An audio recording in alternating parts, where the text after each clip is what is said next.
Salam Jemaat Gibeon, Happy Sunday. Kita bertemu kembali di ibadah online Gibeon.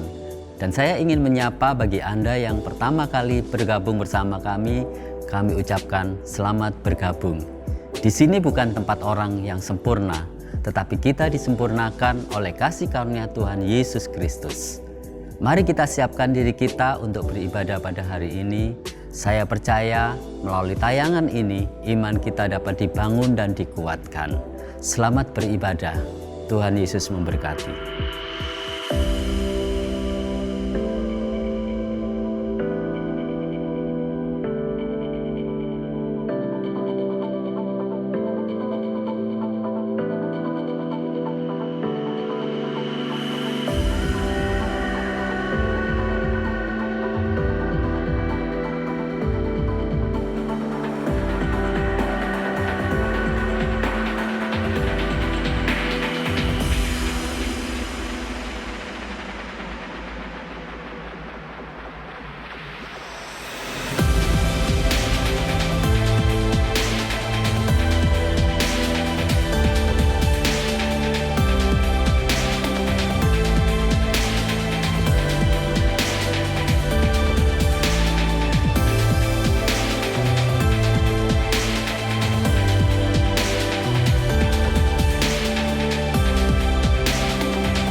Untuk memulai ibadah pada hari ini, saya akan membacakan sebuah ayat yang terambil dari Mazmur pasal yang ke-86, ayat yang ke-11 sampai yang ke-13. Demikianlah firman Tuhan. Tunjukkanlah kepadaku jalan-Mu ya Tuhan, supaya aku hidup menurut kebenaran-Mu. Bulatkanlah hatiku untuk takut akan nama-Mu. Aku hendak bersyukur kepadamu ya Tuhan Allahku, dengan segenap hatiku dan memuliakan namamu untuk selama-lamanya. Sebab kasih setiamu besar atas aku, dan engkau telah melepaskan nyawaku dari dunia orang mati yang paling bawah.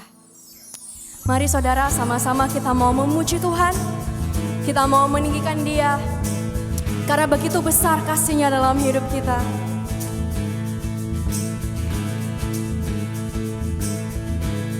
Angkat suaramu, angkat sembahmu, pujikan, ajarku berdiam. Ajarku berdiam, dekat di hatimu. Di saat ku berpaling, temukan cintamu. Di sana kau menanti, di sana kau menanti. Bawaku lagi bersekutu dalam damai yang sejati. Oh, ku nambah hadir-Mu, inilah rinduku. Oh,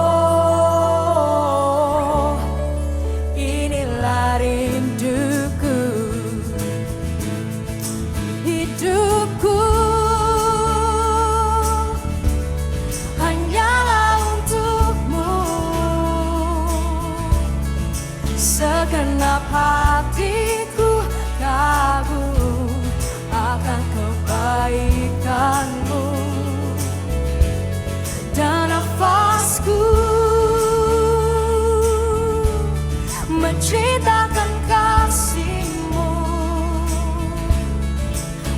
ajarku berdiam dekat di hatimu.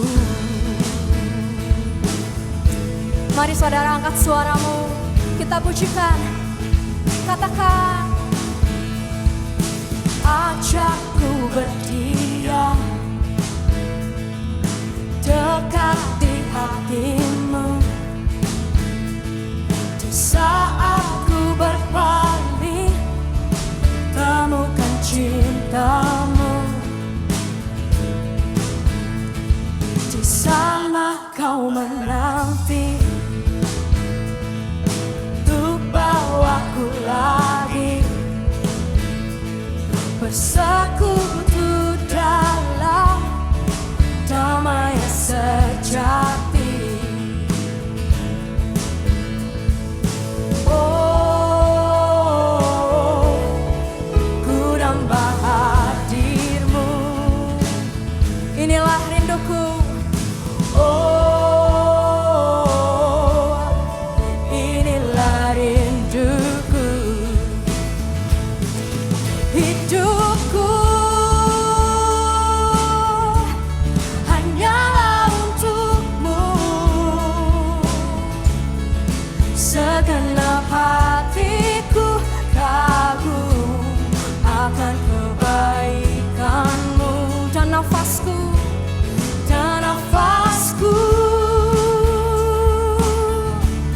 menceritakan kasihmu. Ajarku berdiam dekat di hatimu.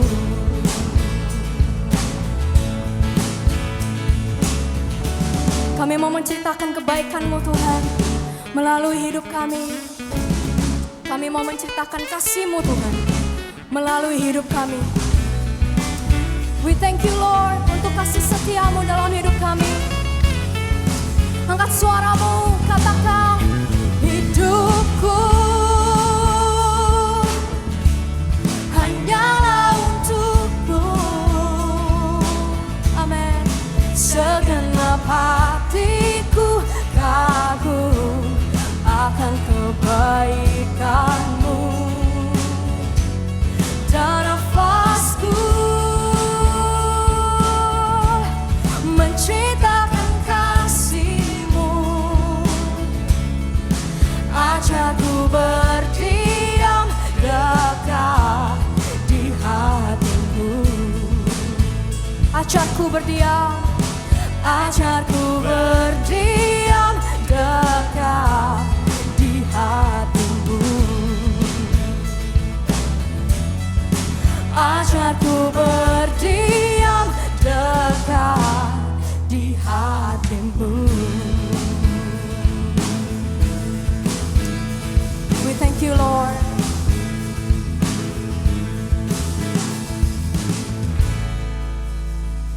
Salam Jemaat Gibeon. Minggu ini adalah minggu ke-42 dari Katekismus Reformasi. Saya akan membaca pertanyaannya dan bersama-sama dengan saudara-saudara semua di rumah kita akan membacakan jawabannya.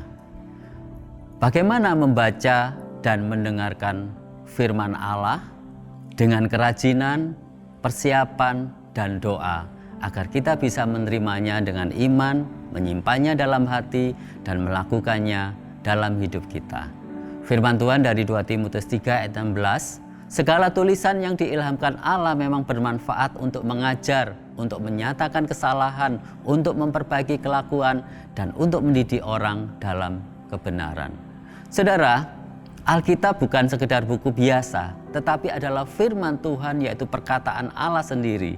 Sebab itu waktu kita membaca Alkitab, maka kita perlu sikap yang sama seperti kita datang kepada Allah, karena Allah sedang berbicara dengan kita. Dan kita juga tahu bahwa Alkitab yang diilhamkan Allah ini memberikan kita pengajaran, menyatakan kesalahan, dan mendidik kita dalam kebenaran. Namun Alkitab itu bukan sekedar pedoman di mana kita yang menjadi porosnya. Karena Alkitab itu adalah sesungguhnya tentang Allah dan bukan tentang kita.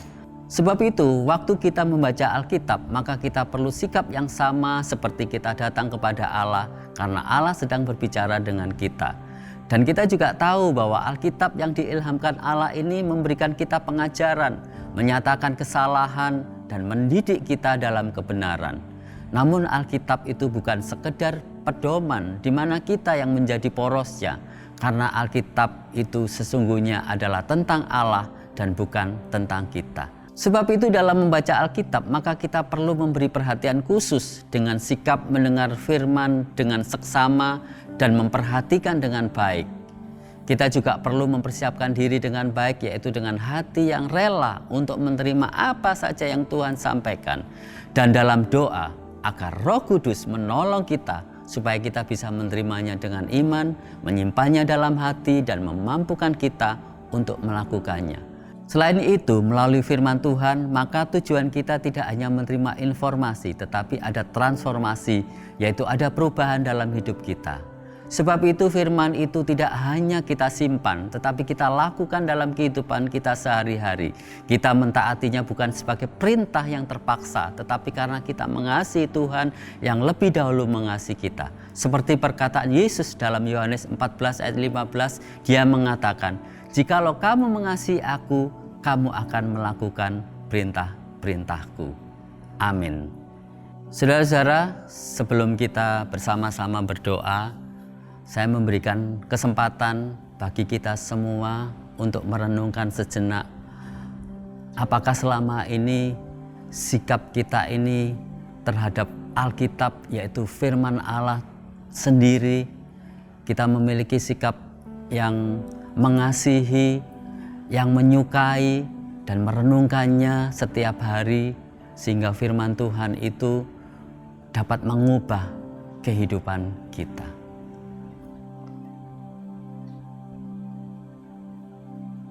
Terima kasih Tuhan buat firman Tuhan yang adalah perkataan-Mu sendiri Tuhan. Ajarkan kami Tuhan untuk kami hari demi hari semakin mengasihi, semakin menyukai akan firman-Mu.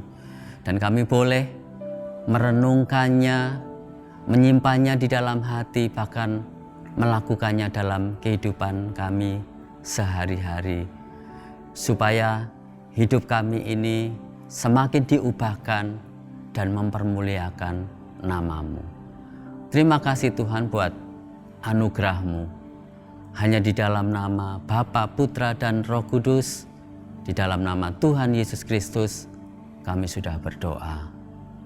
Amin. Biarlah melalui pujian ini saudara, kita sama-sama kembali mengingat dasar iman kekristenan kita.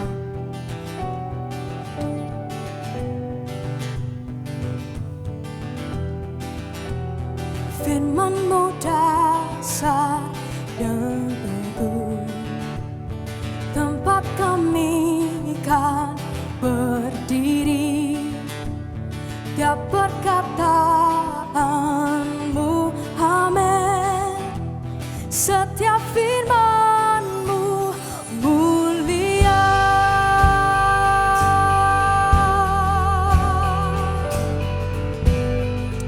Katakan dengan iman. Dengan imanku mendekat, tak satu pun ku banggakan. Setiap janji-Mu benar, di dalam-Mu harapanku. Gloria, Gloria, glory to God alone.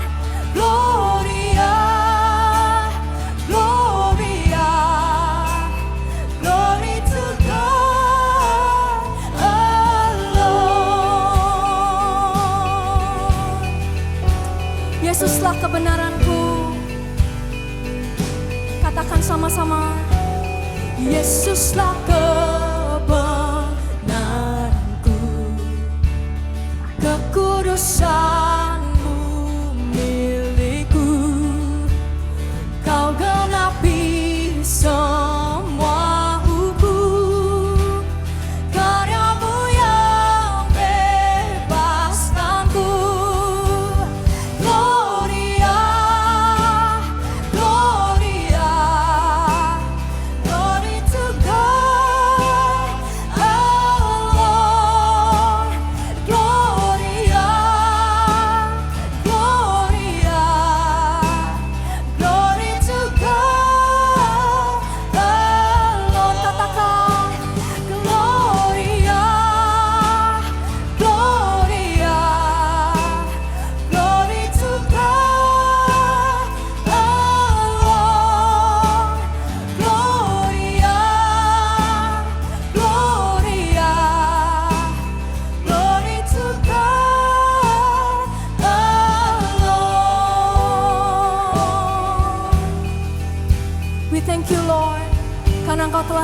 selamatkan kami Tuhan. Oleh anugerah-Ku selamat, hidupku jadi milik-Mu, yang dahulu dalam dosa, karena kuasa-Mu jadi baru, karena kuasa-Mu jadi baru. Gloria, Gloria, Gloria, glory to God alone. Gloria, Gloria, glory to God alone. Gloria, Gloria, glory to God alone.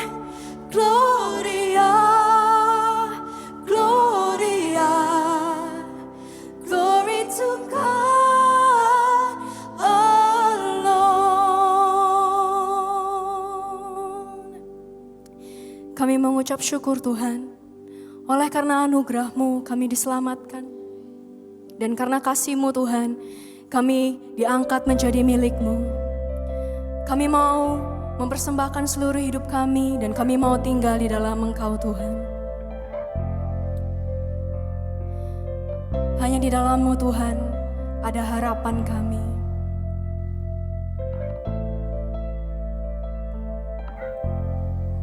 Dalam Kristus harapanku, Dialah terang kekuatanku,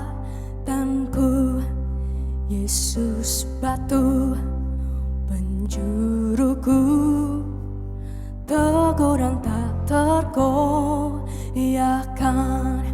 Betapa besar kasih-Mu, ketakutanku pun sirna. Penghiburku, Kau segalanya, dalam kasih-Mu ku teguh.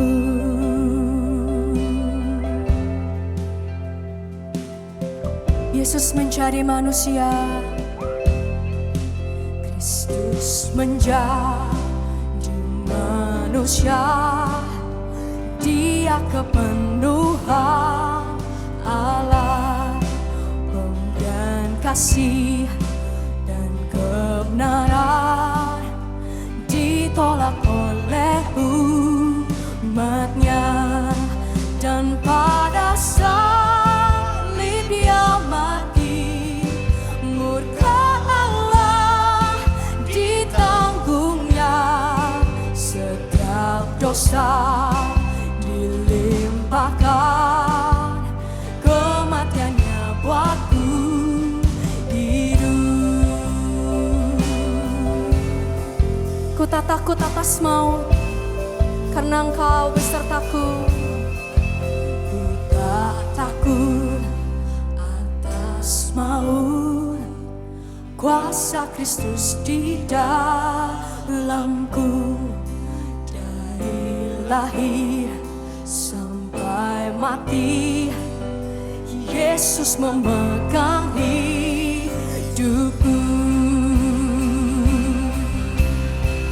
Tiada kuasa yang dapat memisahkanku dari Kristus, sampai di akhir hayatku.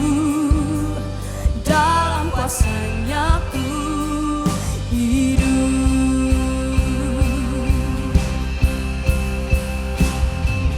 Kekuatanku, harapanku, penolongku, dalam Kristus. Dalam kegelapanku yakin, damaiku di dalam Kristus.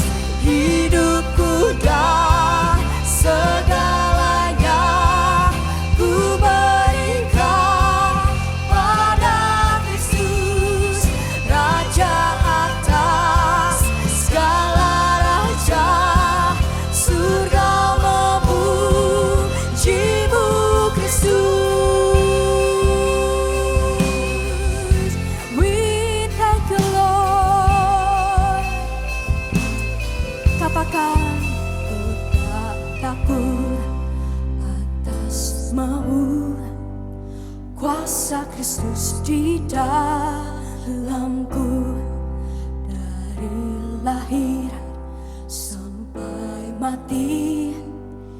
Yesus memegang hidupku, tiada kuasa yang dapat memisahkanku dari Kristus sampai di akhir hayatku. Dalam kuasa-Nya ku hidup sampai di akhir hayatku. Dalam kuasa-Nya ku hidup.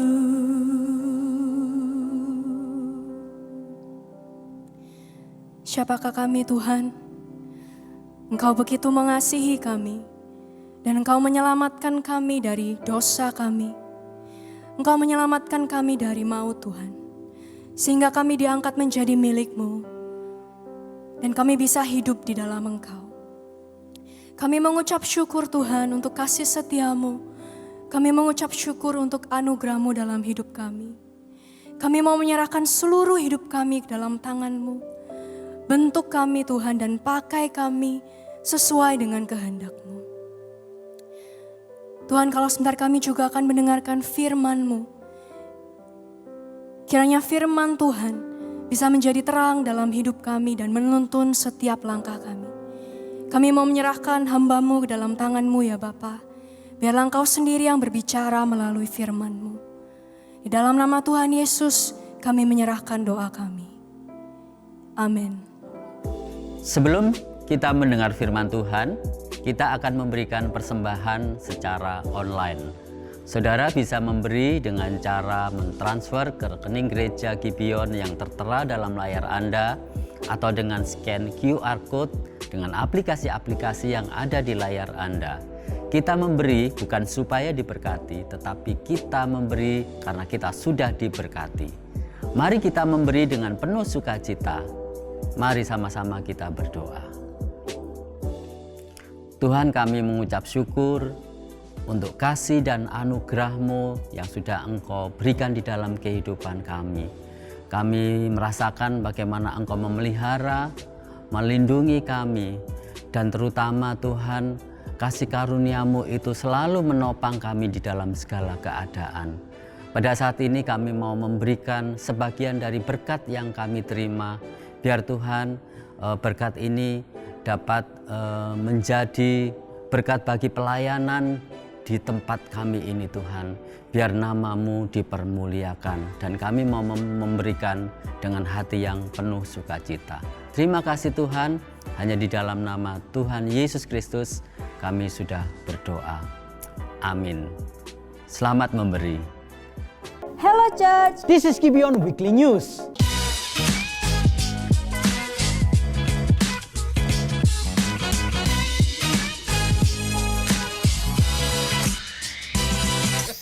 Kelas Anda pasti selamat, kurang 2 minggu lagi berakhir.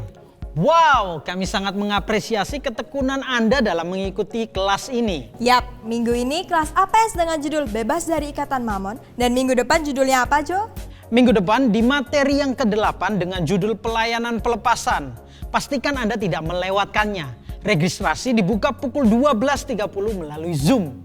Untuk Anda yang telah rutin mengikuti online service Gibeon Church dan berdomisili di Surabaya, Gresik, dan Sidoarjo, Apabila Anda ingin mendaftar menjadi jemaat, Anda bisa mengikuti Zoom After Service Hangout. Selain bisa menggali informasi tentang kami, host di sana akan membantu Anda untuk melakukan pendaftaran menjadi jemaat. Zoom After Service Hangout dilakukan setelah ibadah pukul 8, 10.30, dan 16.30. Kami ingin mengajak Anda untuk berpartisipasi dalam mengisi survei yang berkaitan dengan persiapan ibadah onsite, agar kami dapat mengetahui sudut pandang jemaat mengenai hal ini. Untuk itu, kami mohon untuk Anda dapat mengisi survei dan menyaksikan video tentang persiapan ibadah onsite Gibeon Church yang akan ditayangkan sesaat lagi.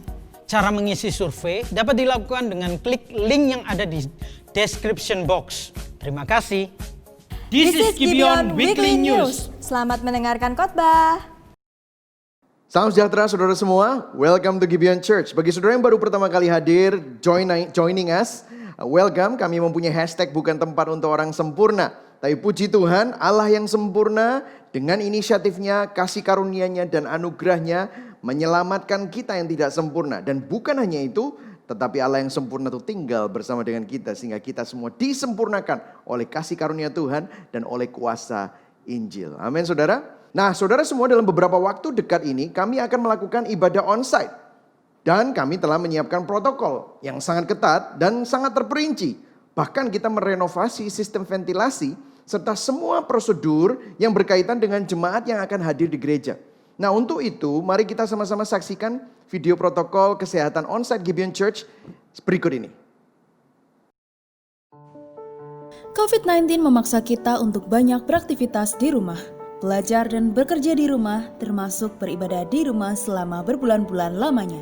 Melawan rasa ketidaknyamanan karena tak bertemu kawan dan perihnya sendirian. Gereja tidak bisa tinggal diam, namun tidak juga gegabah dalam mengambil keputusan. Sebagai satu tubuh Kristus yang saling membutuhkan, kita tak bisa terus terisolasi karena kita membutuhkan saudara seiman dalam menjalani perjalanan iman. Gibeon Church mengajak jemaat untuk menghadapi the new normal dengan mempersiapkan wujud ibadah onsite yang baru. Mari luangkan waktu sejenak untuk menyimak persiapan protokol ibadah onsite Gibeon Church. Pastikan Anda dalam kondisi sehat. Kami menghimbau untuk jemaat dapat rutin melakukan tes bebas COVID-19 untuk kebaikan Anda dan keluarga Anda. Untuk hadir dalam ibadah onsite, Anda perlu melakukan registrasi melalui link yang akan disosialisasikan via website dan media sosial Gibeon Church. Dan seusai registrasi, kami akan mengirimkan QR Code di dalam email Anda untuk dapat melakukan check-in di lokasi gereja. Perlu Anda ketahui, demi keamanan Anda, ibadah onsite Gibeon Church hanya dibuka untuk jemaat yang berusia 15 hingga 60 tahun. Sebelum berangkat ke gereja, pastikan Anda telah menyiapkan masker dan face shield untuk selalu digunakan di lokasi gereja. Gereja menyediakan area parkir di luar gedung untuk mendukung sirkulasi udara yang baik bagi jemaat.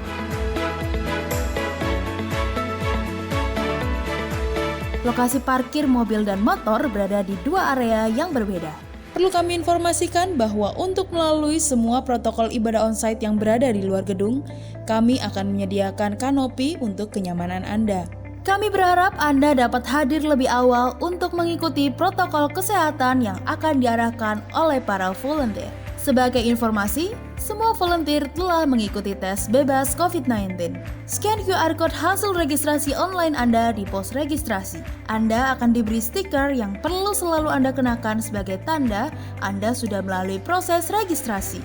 Ruang ibadah Gibeon Church telah dilengkapi dengan sistem sirkulasi udara di mana tekanan udara positif digunakan untuk menjaga udara di dalam ruangan tetap bersih. Tekanan udara positif didapatkan dari udara bersih yang telah disaring dan dibersihkan dengan sistem filtrasi udara yang kemudian dipompa ke dalam ruangan terus-menerus.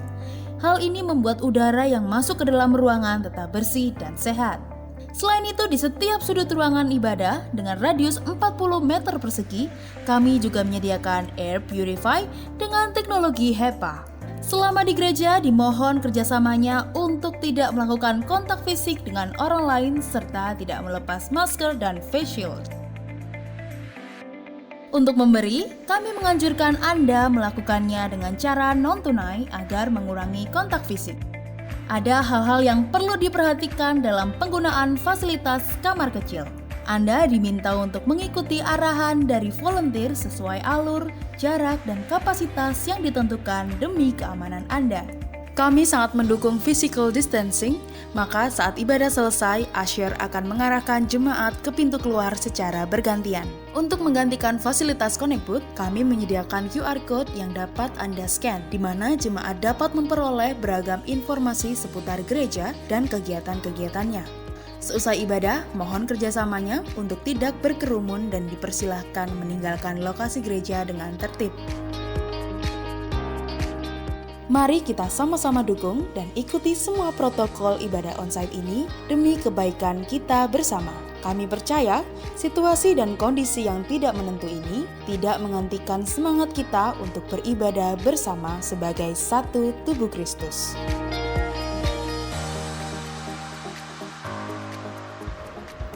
Anda baru saja menonton video protokol ibadah onsite Gibeon Church. Dan saat ini kami ingin memberi Anda waktu untuk mengisi kembali survei ibadah onsite yang baru, sehingga kami bisa mendapatkan feedback dari Anda. Silakan scan QR Code di samping atau Anda juga bisa klik link yang tersedia di description box. Sementara Anda mengisi survei saat ini, saya ingin menginformasikan bahwa survei ini singkat dan hanya berisi kurang lebih 5 hingga 6 pertanyaan saja yang berkaitan dengan video yang Anda saksikan, di mana di dalamnya membahas protokol ibadah onsite Gibeon Church meliputi protokol sebelum datang ibadah, protokol saat datang ibadah onsite, dan protokol saat pulang ibadah onsite. Video protokol ibadah onsite Gibeon Church dan link survei ini juga tersedia di media sosial Gibeon Church. Jadi apabila ada yang terlewat, Anda bisa melihatnya kembali kapan saja. Terima kasih atas partisipasi dan kerjasama Anda. Tuhan Yesus memberkati. Saya berharap video yang baru saudara tonton memberikan saudara sebuah perspektif yang baru tentang semua persiapan-persiapan yang sedang kita lakukan untuk memastikan keamanan saudara, the safety of everyone, termasuk para volunteer. Untuk kita bisa bertemu kembali, I'm really looking forward to see all of you. Jadi nantikan pengumuman-pengumuman yang ada melalui Instagram dan Facebook kami, atau juga melalui care group leader saudara semua. Amin. Nah, kita ada di khotbah berseri Exodus bagian 2. Tidak terasa kita sudah hampir selesai. Kira-kira tinggal 2 minggu. 2 minggu lagi kita akan menyelesaikan khotbah berseri Exodus bagian 2. Wow, what a wonderful news. Bagi saudara yang belum mengikuti khotbah ini, kalau Anda belum menyimak khotbah-khotbah sebelumnya, saudara bisa download Gibeon app di Google Play Store atau di App Store di iTunes. Anda juga bisa menyimak Spotify kami atau di Joox atau di YouTube channel kami Gibeon Church Surabaya. Kami juga tayang di MNC Play di live channel 2 kali seminggu, hari Jumat jam 8 malam, dan hari Minggu kita menayangkan ibadah kami pukul 7 malam. Amin, saudara. Nah, hari ini saya akan berbicara tentang understanding glory. Akan ada 2 bagian. Bagian ini adalah part 1. Nah, saudara, kalau saudara perhatikan, saudara udah mengetahui bahwa kemuliaan Allah itu bersemayam di kemah tabernakel Musa. Dan di dalam ruang Maha Kudus ada yang namanya tabut perjanjian. Dan disitulah kemuliaan Allah dan hadirat Allah bersemayam. Dan masuk di dalam khotbah ini adalah usaha bagaimana bangsa Israel membangun kemah tabernakel Musa. Maka teks kita hari ini adalah Keluaran 37. Saya tidak akan membaca semuanya, but promise me saudara semua bisa mengikutinya. Saya akan meminta saudari Grace untuk bisa membacakan Keluaran 37 ayat 1 sampai 9 dan Keluaran 37 ayat 10 sampai 16. Keluaran 37 ayat 1 hingga 9, membuat tabut perjanjian. Besaleel membuat tabut itu dari kayu penaga, 2,5 hasta panjangnya dan 1,5 hasta lebarnya, dan 1,5 hasta tingginya. Disalutnyalah itu dengan emas murni dari dalam dan dari luar. Dan dibuatnyalah bingkai emas sekelilingnya. Dituangnyalah 4 gelang emas untuk tabut itu, pada keempat penjurunya, yaitu 2 gelang pada rusuknya yang satu, dan 2 gelang pada rusuknya yang kedua. Dibuatnyalah kayu pengusung dari kayu penaga, dan disalutnyalah itu dengan emas. Dan dimasukannyalah kayu pengusung itu ke dalam gelang yang pada rusuk tabut itu, supaya tabut dapat diangkut. Dibuatnyalah tutup pendamaian dari emas murni, 2,5 hasta panjangnya dan 1,5 hasta lebarnya. Dibuatnyalah 2 kerup dari emas tempaan dibuatnya itu. Pada kedua ujung tutup pendamaian itu, 1 kerup pada ujung sebelah sini dan 1 kerup pada ujung sebelah sana. Seiras dengan tutup pendamaian itu dibuatnya kerup itu pada kedua ujungnya. Kerup-kerup itu mengembangkan kedua sayapnya ke atas. Sayap-sayapnya menundungi tutup pendamaian itu dan mukanya menghadap kepada masing-masing. Kepada tutup pendamaian itulah menghadap muka kerup-kerup itu. Keluaran 37 ayat 10 hingga 16 membuat meja roti sajian. Dibuatnyalah meja itu dari kayu penaga, 2 hasta panjangnya, sehasta lebarnya, dan 1,5 hasta tingginya. Disalutnyalah itu dengan emas murni dan dibuatnya bingkai emas sekelilingnya. Dibuatnyalah sekeliling jalur pinggir yang setapak tangan lebarnya, dan dibuatnya bingkai emas sekeliling jalur pinggirnya itu.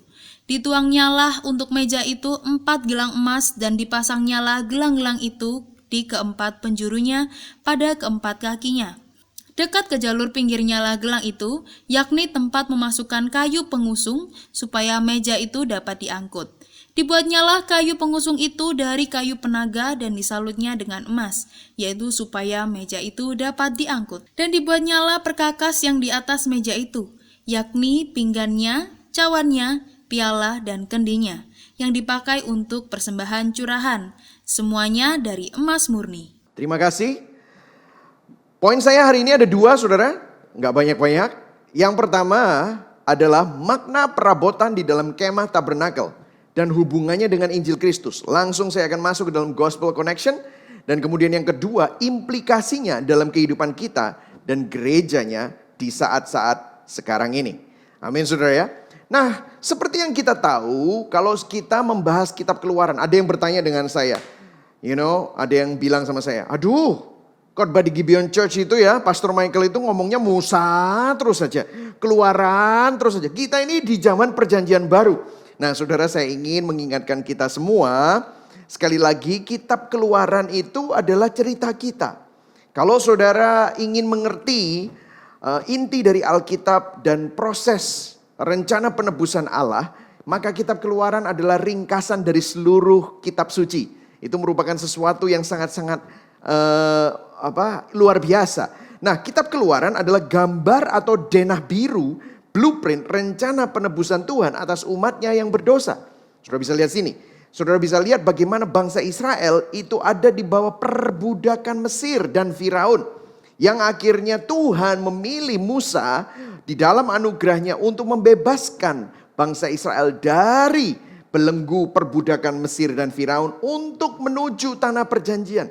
Itu adalah cerita kita semua. Kita semua diperbudak oleh dosa dan maut. Dan Tuhan mengirim anaknya yang tunggal, yaitu Yesus Kristus, Musa yang sempurna, untuk membawa kita dibebaskan dari belenggu dosa dan maut, untuk dibawa ke dalam sebuah tanah perjanjian, di dalam sebuah kelahiran baru. Dan itu adalah cerita kita semua. Dan kalau saudara mengerti esensi dari kitab Keluaran, saudara juga akan mengerti esensi dari kehidupan kelahiran baru kita. Bahwa kita hidup bukan seperti dunia, bukan untuk dunia, tetapi untuk kemuliaan Allah. Itulah sebabnya kitab Keluaran adalah seperti gambar denah biru, blueprint rencana penebusan Tuhan atas umatnya yang berdosa.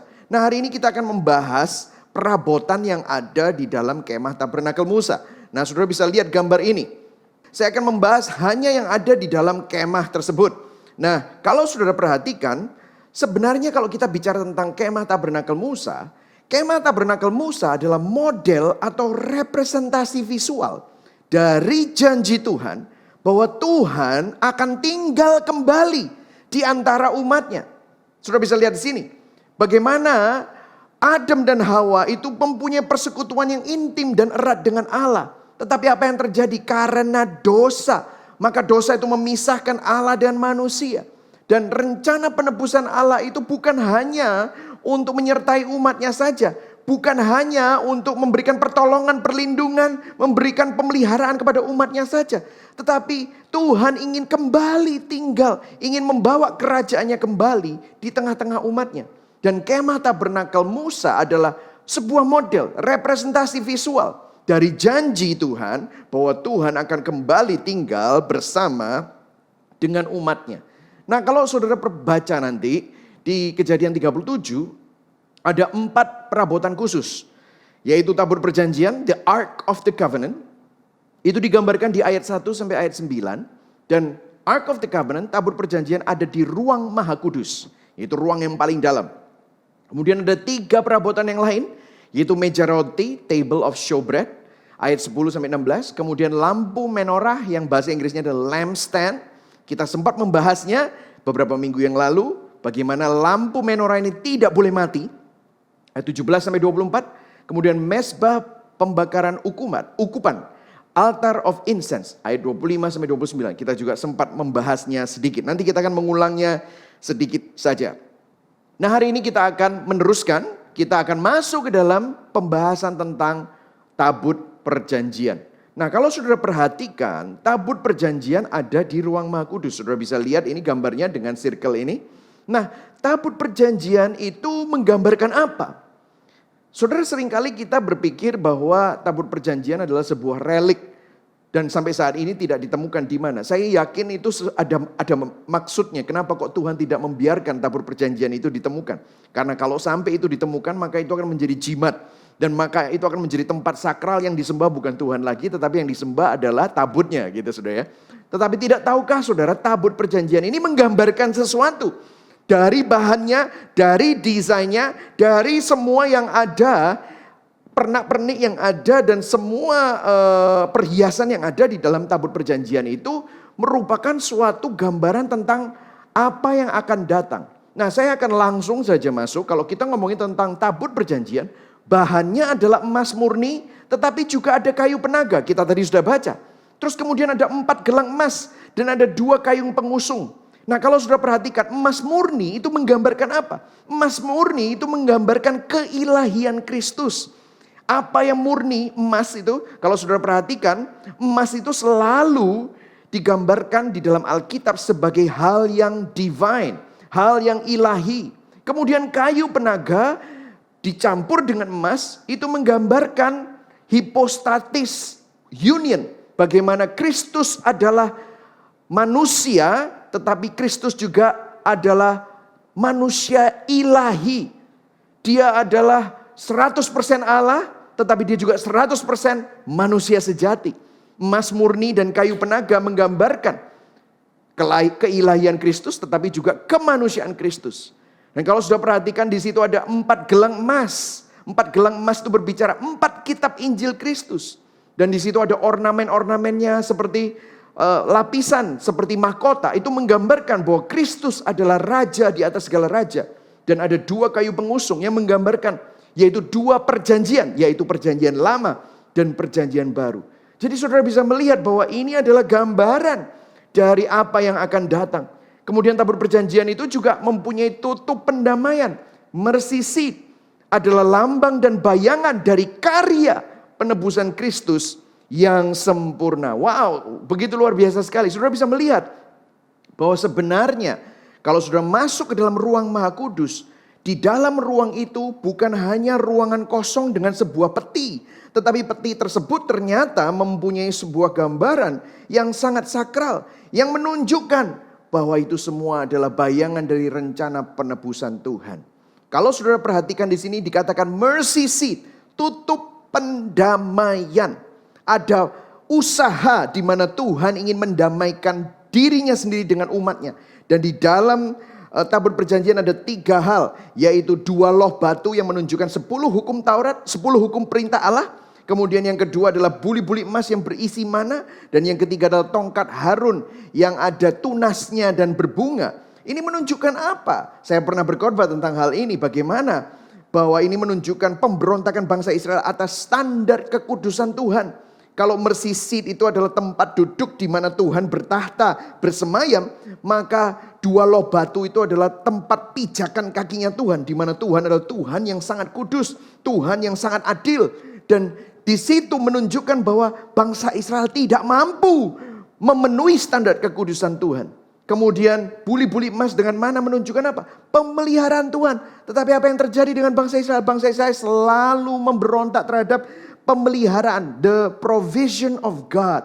Kemudian tongkat Musa itu adalah tongkat Harun menunjukkan kepemimpinan dan menunjukkan hidup. Ada suatu kehidupan yang diberikan Tuhan kepada bangsa Israel. Tapi bangsa Israel selalu berpikir tentang apa? Di Mesir, di Mesir.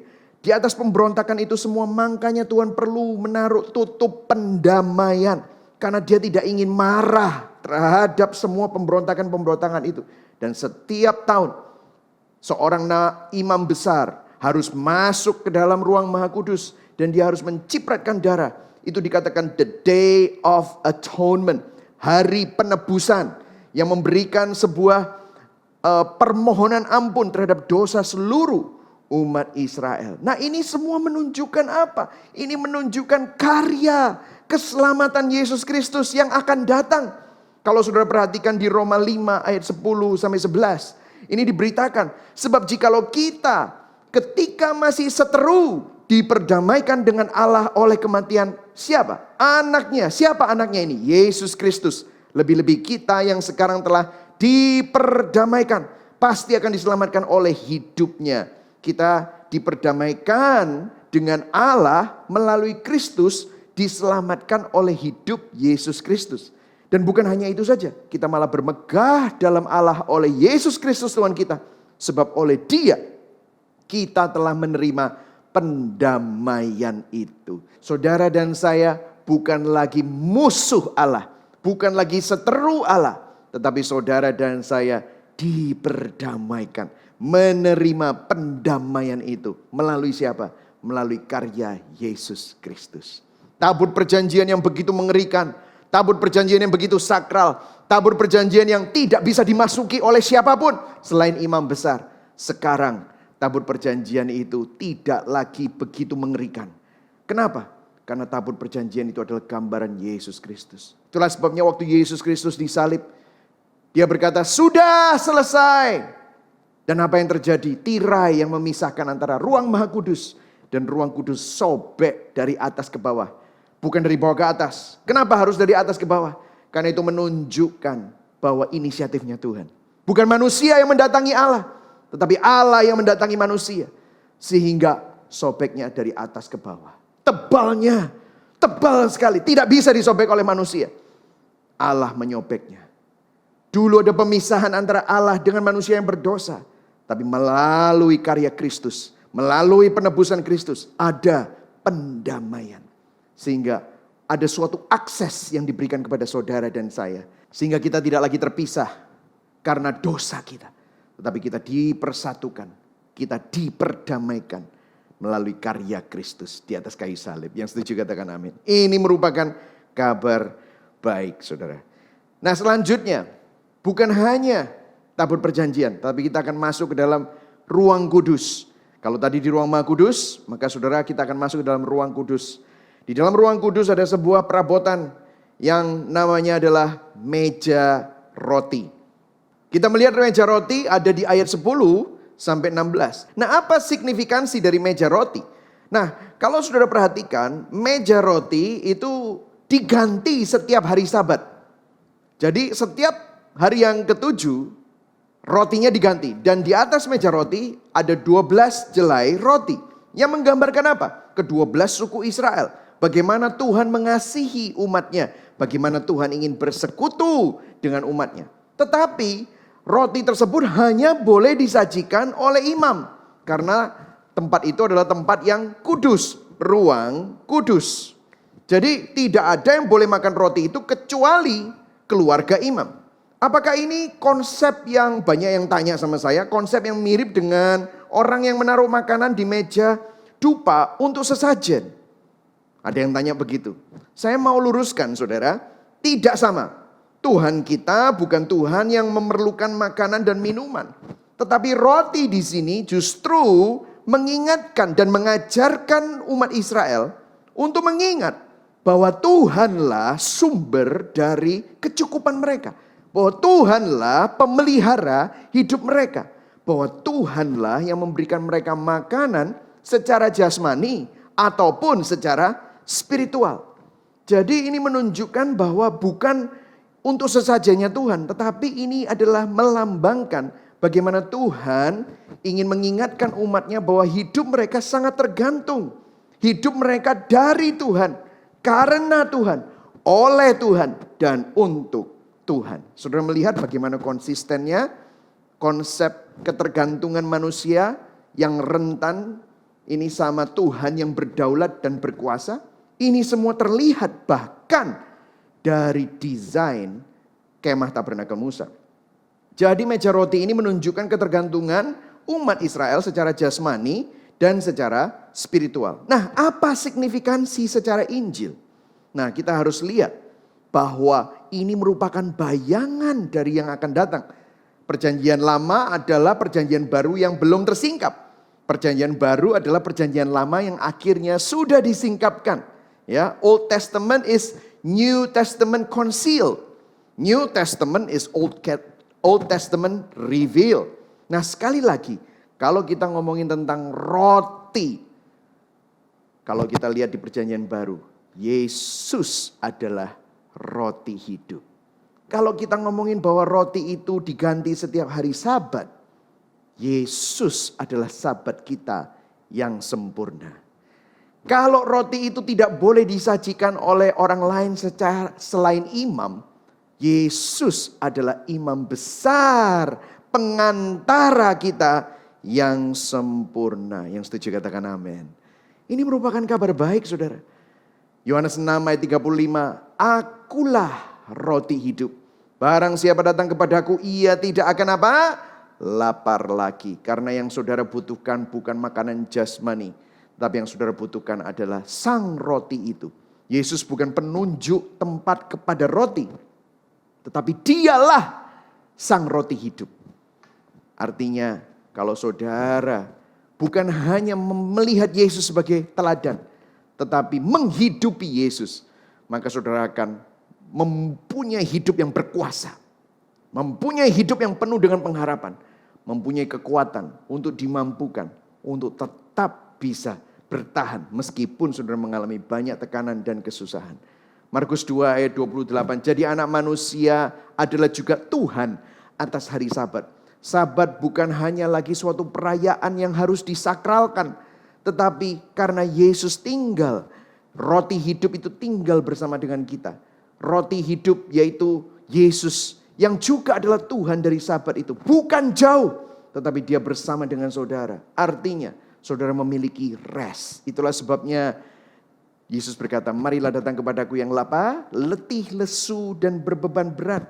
I will give you rest. Yesuslah tempat perhentian kita.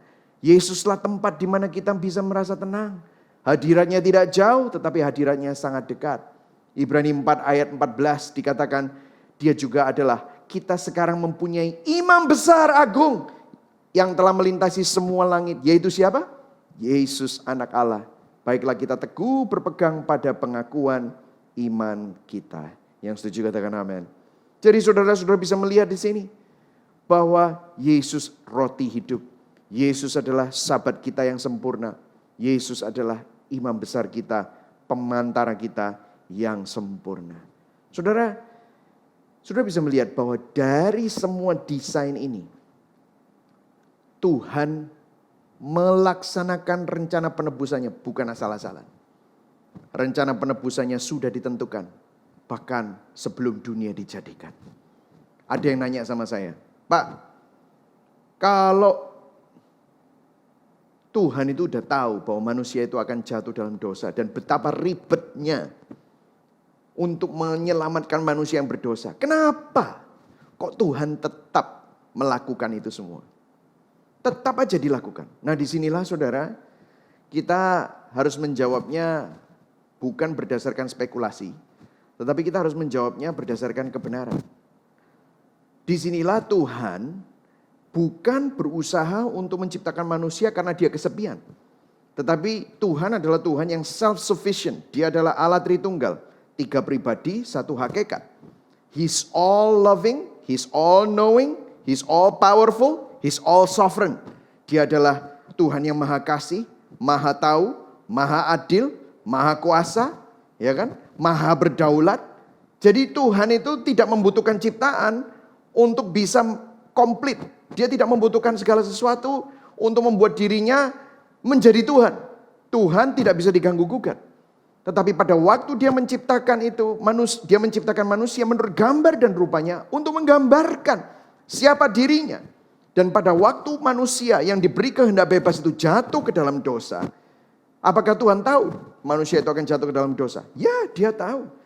Dan Tuhan tahu nggak betapa ribetnya untuk melakukan itu? Ya, Tuhan tahu. Tetapi Tuhan tetap melakukannya untuk kemuliaannya. Ada yang bilang, Tuhan tuh narsis banget ya. No, Tuhan gak narsis. Tetapi justru manusia diciptakan menurut kemuliaan Tuhan. Karena hanya di dalam kemuliaan Tuhanlah manusia itu menemukan kepuasan yang sejati, menemukan damai, the ultimate peace, menemukan suatu makna yang sejati hanya di dalam kemuliaan Tuhan. Karena manusia memang diciptakan untuk memuji dan menyembah Tuhan. Jadi kalau saya tanya sama saudara, kamu tahu nggak kalau kamu nikah bakal tambah susah nggak? Ada yang jawab, masa sih pastor? Ya, kamu belum menikah. Di dalam pranikah saya selalu bilang, kalau kamu mau menikah hanya untuk memuaskan kebutuhan egoismu, maka kamu berpikir kamu akan bahagia dalam pernikahanmu, maka kamu gagal paham. Tetapi waktu kita menikah, kita tahu bahwa pernikahan kita itu bukan untuk kita. Apakah kebutuhan kita juga akan dipenuhi pada saat kita masuk dalam pernikahan? Ya, of course. Tetapi bukan itu tujuan pernikahan. Nanti kalau kalian punya anak, apakah kalian tahu bahwa dalam memiliki keturunan, waktu punya anak, hidupmu semakin susah, hidupmu semakin ribet, betul tidak? Tetapi engkau tetap mau melakukannya. Engkau tetap ingin melakukannya. Dari mana itu semua? Itu adalah gambar dan rupa Allah yang ada di dalam engkau. Kita semua memiliki suatu desire, longing untuk menemukan kebenaran, untuk menemukan sesuatu yang lebih tinggi daripada apa yang dunia tawarkan. Itulah yang didesain oleh Tuhan di dalam hidup kita. Dan kita hanya bisa menemukannya di dalam Yesus Kristus. Itulah sebabnya Yesus bilang, akulah jalan kebenaran dan hidup. Akulah roti hidup. Kamu bisa makan apapun di dalam dunia ini dan kamu akan selalu lapar. Tetapi kalau kamu makan aku roti hidup. Barang siapa datang kepadaku, ia tidak akan lapar lagi. Yang setuju katakan amin. Jadi yang hari ini saudara perlukan bukan saudara semakin kaya, saudara dapat mujizat. No. Yang saudara butuhkan adalah Yesus Kristus. Dan Yesus Kristus itu sudah dinubuatkan pada zaman Keluaran. Bahkan di dalam desain kemah tabernakel Musa, ada Yesus di sana. Ada gambaran akan rencana penebusan Allah melalui Kristus. Bukankah ini sesuatu yang sangat indah? Amin. Nah, kita teruskan. Kita masuk dalam perabot yang ketiga, yaitu lampu menorah, lampstand, ayat 17 sampai ayat 24 ya saudara ya. Apa signifikansi dari lampu menorah? Nah, lampu ini kita sudah pernah membahasnya beberapa minggu yang lalu. Itu terletak di ruang kudus dan lampu menorah ini tidak boleh padam. Imam-imam dipastikan untuk tidak boleh memadamkan dan memastikan bahwa minyak di dalam lampu ini terus menyala untuk menerangi ruangan senantiasa. Nah, ini apa signifikansinya dan hubungannya dengan Injil? Nah, saudara bisa melihat kenapa Yesus berkata bahwa dirinya adalah terang dunia. Yesus adalah terang dunia. Saudara, kalau kita baca di Yohanes 1 ayat 9, pada waktu itu Yohanes membicarakan Yohanes Pembaptis, di mana ayat 8-nya dikatakan dia bukan terang yang sesungguhnya, tetapi ada seseorang yang akan menjadi terang yang sesungguhnya yang akan datang. Ayat 9 dikatakan apa? Terang yang sesungguhnya yang menerangi setiap orang sedang datang ke dalam dunia. Ini mengacu kepada siapa? Kepada Yesus. Dan ini sudah digambarkan di dalam perjanjian lama, digambarkan di dalam ruang kudus, yaitu lampu menorah. Kemudian kalau sudah perhatikan di Yohanes 8 ayat 12, Yesus sendiri yang berkata, akulah terang dunia. Barang siapa mengikut aku, ia tidak akan berjalan dalam kegelapan, melainkan ia akan mempunyai terang hidup. Bukan hanya Yesus adalah terang dunia, tetapi barang siapa yang mengikuti Kristus, yang percaya kepada Kristus, yang menerima Kristus, yang hidup di dalam Kristus, dia sendiri mempunyai terang di dalam hidupnya. Saudara, di dalam hidup kita tanpa Tuhan, hidup kita akan hidup dalam kegelapan. Hidup kita akan tersesat. Itulah sebabnya saya selalu suka menyanyikan lagu Amazing Grace. How sweet the sound that saved a wretch like me. I was blind. Hidup dalam kebutaan. Hidup dalam kegelapan. But now I can see. Saudara, kalau ruangan ini adalah ruangan yang gelap gulita, meskipun saudara itu tidak buta, saudara akan hidup seperti orang buta. Betul atau tidak, saudara? Kenapa? Karena tidak ada terang dalam hidupmu. Dan itulah keadaan manusia. We are total depraved totally depraved being. Kita adalah orang yang rusak total, rusak secara moral, rusak hidupnya. Sehingga kehendak bebas kita selalu membawa tendensiusnya kepada dosa, kecenderungannya kepada dosa. Tapi puji Tuhan, Yesus Kristus, Dia adalah terang dunia. Dia yang menerangi hidup kita. Dia yang mencelikkan kebutaan kita. Dia yang membawa ketersesatan kita. Sehingga kita bisa ditemukan kembali. Kita sebagai domba-domba Kristus, sebagai umat Tuhan, kita ditemukan kembali bersama-sama dengan Tuhan. Hari ini saya berdoa supaya saudara sadar bahwa tanpa Kristus kita semua hidup dalam kegelapan. Tapi puji Tuhan, kalau saudara ada di dalam Kristus, bukan hanya Kristus menjadi terang hidup saudara, tetapi terang itu tinggal di dalam hati saudara. Yang setuju katakan amin. Kita masuk ke dalam perabotan yang terakhir, yaitu mesbah pembakaran ukupan, yaitu ayat 25 sampai ayat yang ke-29. Mesbah ukupan ini menggambarkan apa? Signifikansinya apa? Kita sudah melihat di beberapa minggu yang lalu bahwa mesbah ukupan ini menggambarkan doa. Doa apa saja? Doa permohonan, doa ucapan syukur, doa pengampunan dosa dilakukan oleh para imam. Nah, ada sesuatu yang menarik bahwa ini tidak bisa dilakukan oleh umat Israel biasa selain imam. Kenapa? Karena selain imam, imam sajalah yang mempunyai priesthood office, sebuah jabatan keimaman diberikan anugerah kepada Tuhan.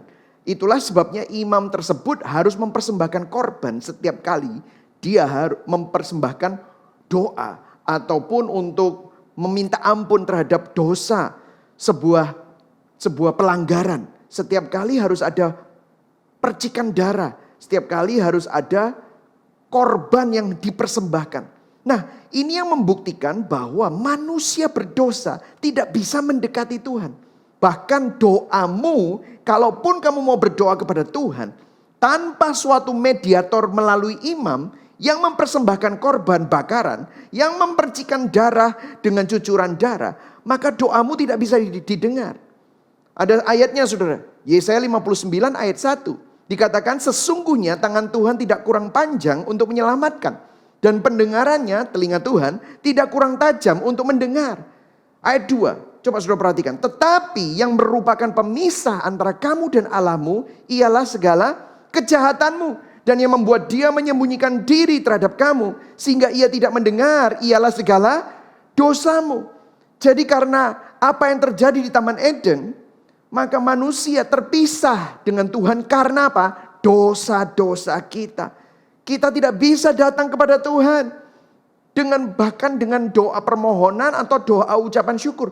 Doamu gak didengar. Kenapa? Tuhan bersembunyi. Tuhan gak mau mendengar. Dia menyembunyikan diri terhadap kamu dan dia tidak mendengar. Kenapa? Karena yang memisahkan adalah dosa kita.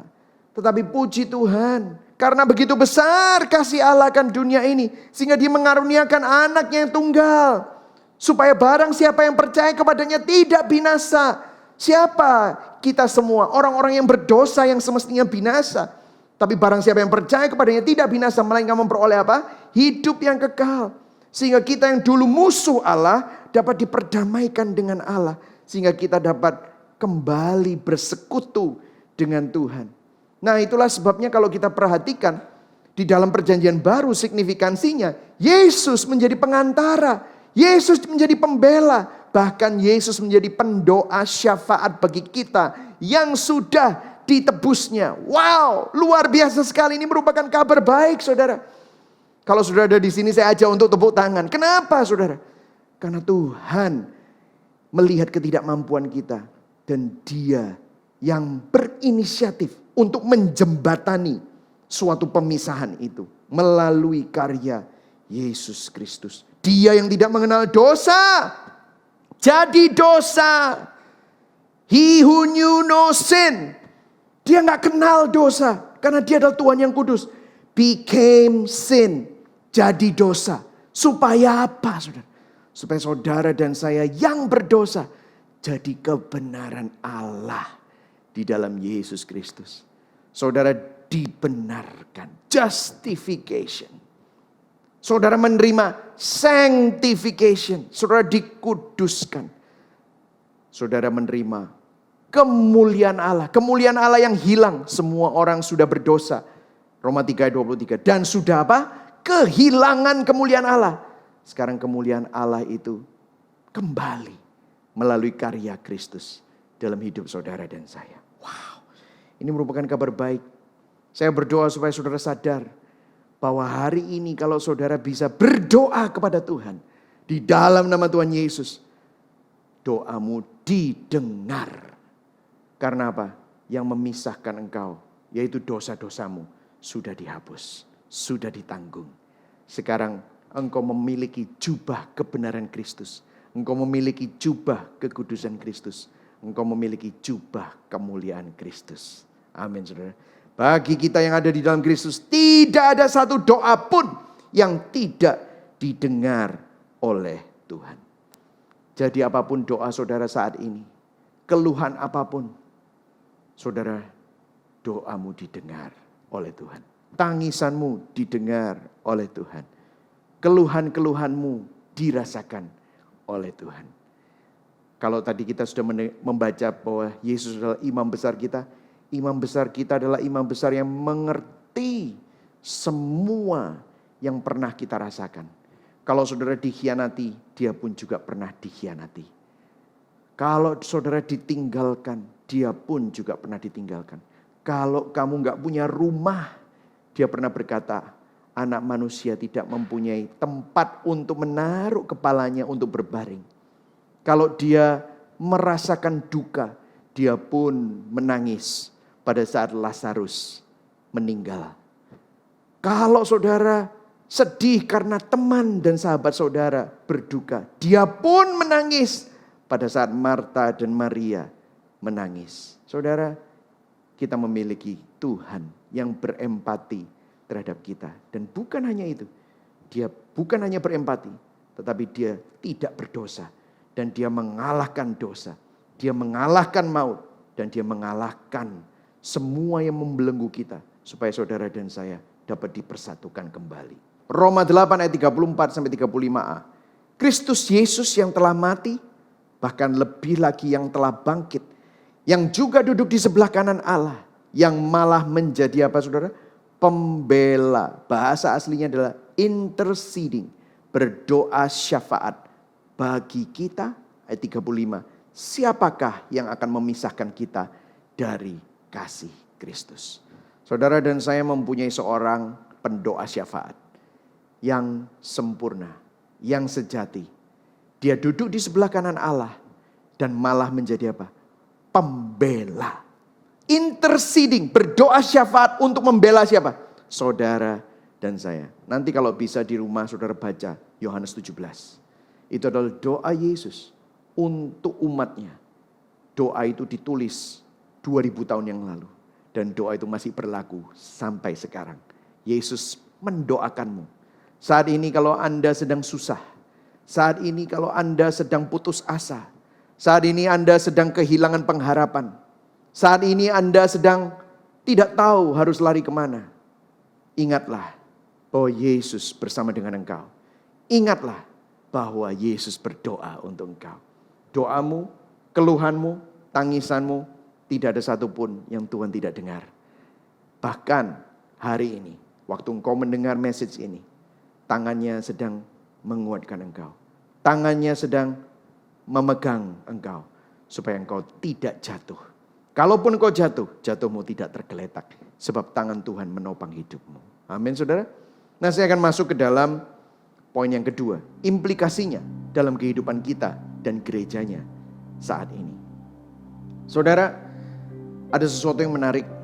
Setiap kali Musa berhadapan dengan masalah, setiap kali Musa hampir dilempari batu oleh umat Israel. Setiap kali Musa galau, Musa putus asa, apa yang Musa lakukan?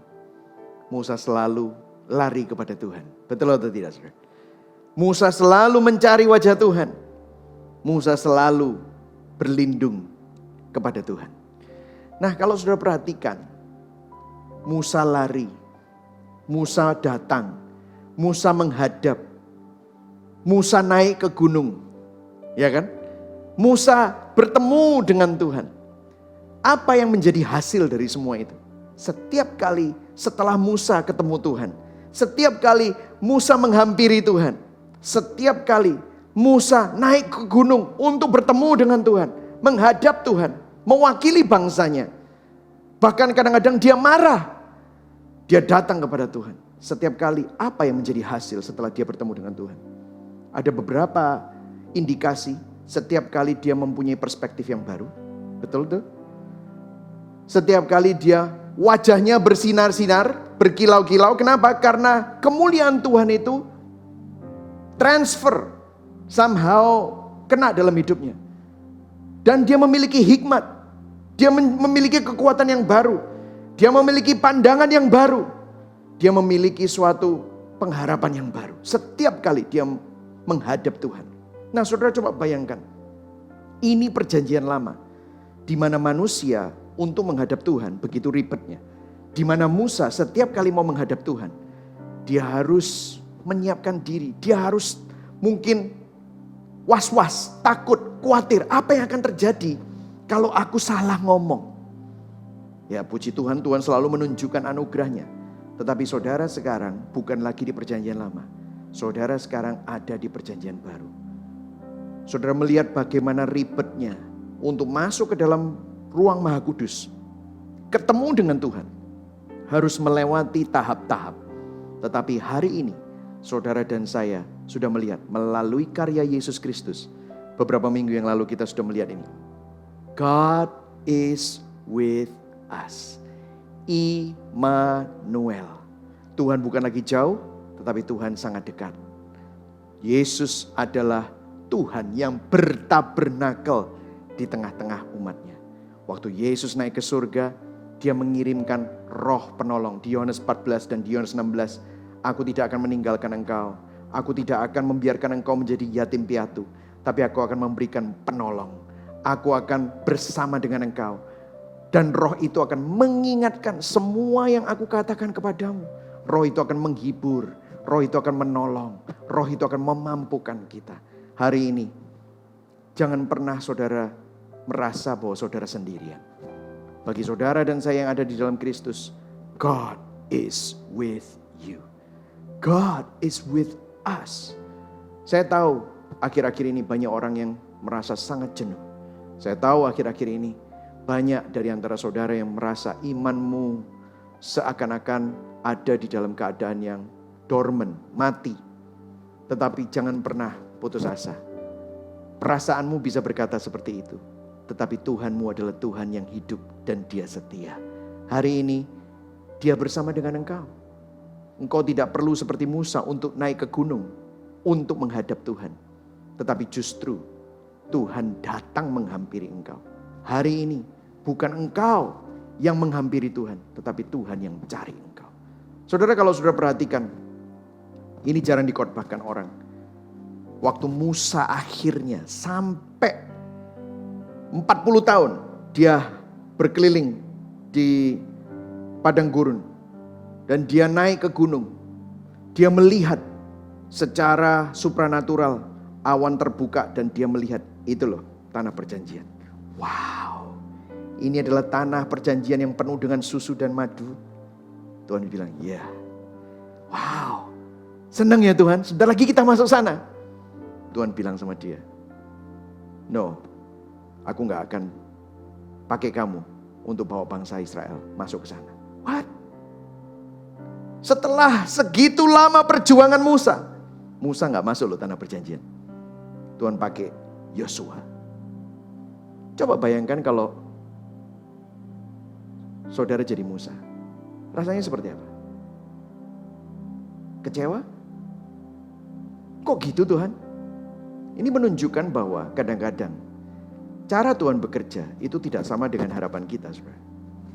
Saya waktu merenungkan itu, bagaimana perasaan Musa ya seperti itu.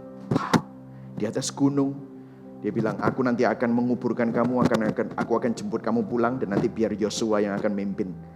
umat ini masuk ke tanah perjanjian. Wow, gak sesuai banget ya. Saudara, berapa banyak cerita Alkitab yang jarang dibahas, kisah terobosannya seakan-akan gak happy ending. Yohanes Pembaptis ceritanya. Yohanes Pembaptis, oh kerajaan Allah sudah dekat, ini loh orangnya. Wah, dia bilang ini, aku nali sepatunya aja gak bisa, gak layak. Wah, dia adalah Mesias. Dia ditangkap. Waktu dia ditangkap, dia bingung, ini mana kerajaannya kok gak datang-datang. Sampai dia minta seseorang untuk kirim utusan, yaitu muridnya dia, kasih tahu Yesus, apakah dia benar-benar orang yang ditunggu-tunggu itu, ataukah aku harus menunggu orang yang lain. Yesus bilang, orang yang lumpuh berjalan, orang buta melihat, dan kabar baik diberitakan kepada orang miskin. Itu adalah kutipan dari kitab Yesaya. Dan kutipan dari kitab Yesaya dibilang bahwa orang-orang yang ada di dalam tahanan akan dilepaskan. Tapi Yesus berhenti sampai di situ dan dia tidak bilang bahwa orang yang ada di dalam tahanan akan dilepaskan. Dia nggak bilang itu sama Yohanes Pembaptis. Waktu Yohanes Pembaptis dengar, dia bilang, oke, artinya tugasku sudah selesai. Saudara coba bayangkan kalau sudah jadi Yohanes Pembaptis. Terobosan apa yang dia tunggu-tunggu? Dia berpikir dia mungkin akan jadi salah satu menteri. Dia berpikir dia akan menjadi salah satu orang yang mendapat jabatan di dalam kerajaan yang baru yang dipimpin oleh Tuhan Yesus. Tetapi pada saat itu, habis itu dia mati dipenggal. Saudara, keadaan, cara Tuhan bekerja tidak selalu sama dengan cara kita yang kita angan-angankan. Saudara, saya berdoa hari ini, yang menjadi ekspektasi saudara bukan mujizat dan terobosannya, tetapi yang menjadi kekuatan adalah kata-kata yang ada di screen saudara. Immanuel, God is with you. Inti dari Injil bukan tentang saudara dapat mujizat, bukan saudara dapat kekayaan secara jasmani, bukan supaya saudara dapat kekayaan materi, bukan supaya saudara jadi orang hebat. Inti Alkitab bukan tentang kehebatan Musa, bukan tentang kehebatan Elia, bukan tentang kehebatan Daud, tetapi justru Tuhan pakai orang-orang brengsek seperti Musa, orang-orang brengsek seperti Daud, orang-orang yang tidak berguna seperti Gideon, tetapi menunjukkan dan menceritakan Tuhan yang hebat. Dan Tuhan yang hebat itu hidup bersama dengan kita. Tuhan yang hebat itu mati di atas kayu salib untuk membayar dosamu dan dosaku. Tuhan yang hebat itu, dia bilang, I will never leave you. Aku tidak akan meninggalkan engkau. I will never forsake you. Aku tidak akan pernah melupakan engkau. I will always be with you. Aku akan bersama dengan engkau. Hari ini Tuhan yang hebat itu bersama dengan kita. Dan dia tidak jauh, tetapi dia tinggal di dalam hidup kita. Tidak tahukah kamu bahwa hidupmu adalah bait Roh Kudus? Biarlah saudara melihat melalui kitab Kisah Keluaran ini bahwa mujizat yang terbesar adalah God is with us. Mari sama-sama kita berdoa. Sebelum berdoa, kita sama-sama nyanyikan lagi lagu Dalam Kristus, dan biarlah ini menjadi kekuatan bagi kita semua. Kristus harapanku, Dialah terang kekuatanku, Yesus batu penjuruku, teguh dan tak tergoyahkan. Betapa besar kasih-Mu, ketakutan pun sirna menghiburku. Kau segalanya, dalam kasih-Mu ku teguh.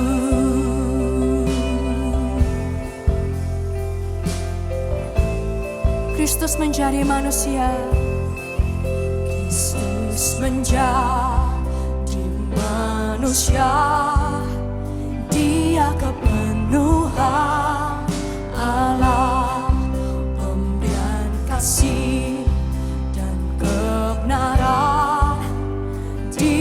ditolak oleh umatnya, dan pada salib Dia mati. Murka Allah ditanggungnya, setiap dosa dilimpahkan, kematiannya buatku hidup. Ku tak takut atas maut, karena kuasa Kristus di dalamku. We thank you, Lord.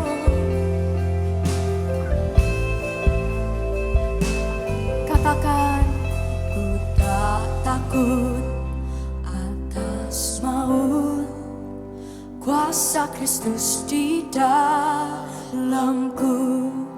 Dari lahir sampai mati, Yesus memegang hidupku.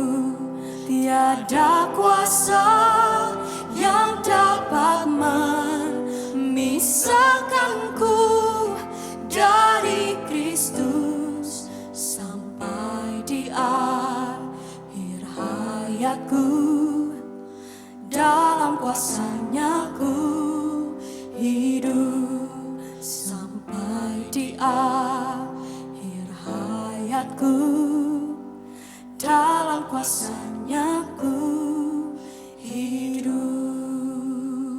Terima kasih Tuhan, hari ini kami diingatkan bahwa kemuliaan Allah yang sangat mengerikan, yang begitu menghanguskan, melalui karya penebusan-Mu, melalui apa yang menjadi bayangan di dalam kemah tabernakel, sekarang sudah digenapi di dalam Yesus Kristus.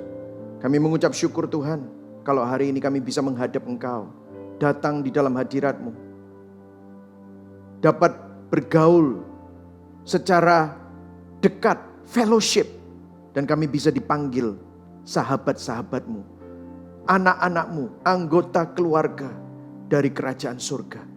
Kami mengucap syukur bahwa itu semua dibayar dengan sangat mahal. Hari ini Tuhan, ingatkan kami bertobat di hadapan-Mu. Seringkali apa yang kami harapkan adalah hal-hal yang gak ada hubungannya dengan hadirat-Mu. Kami hanya ingin memanfaatkan Engkau Tuhan. Lupa bahwa mujizat yang terbesar, pemberian yang terbesar adalah diri-Mu sendiri bagi kami. Biarlah hari ini Tuhan, kami ingat bahwa kami tidak menaruh hidup kami di tengah-tengah di poros, tetapi kami justru turun tahta dan menaruh Kristus sebagai pemilik hidup kami, sebagai poros kehidupan kami, sebagai raja kami, sebagai penebus kami, sebagai Tuhan kami. Apapun yang jemaat-Mu sedang hadapi saat ini, biarlah kami diingatkan, dari lahir sampai mati, Engkau yang memegang hidup kami, Engkau yang memegang hari esok kami. Kami tidak perlu takut, sebab Engkau beserta kami. Seperti Daud berkata, sekalipun kami melewati lembah kekelaman, aku tidak takut bahaya, sebab Engkau beserta dengan kami. Terima kasih Tuhan, terima kasih.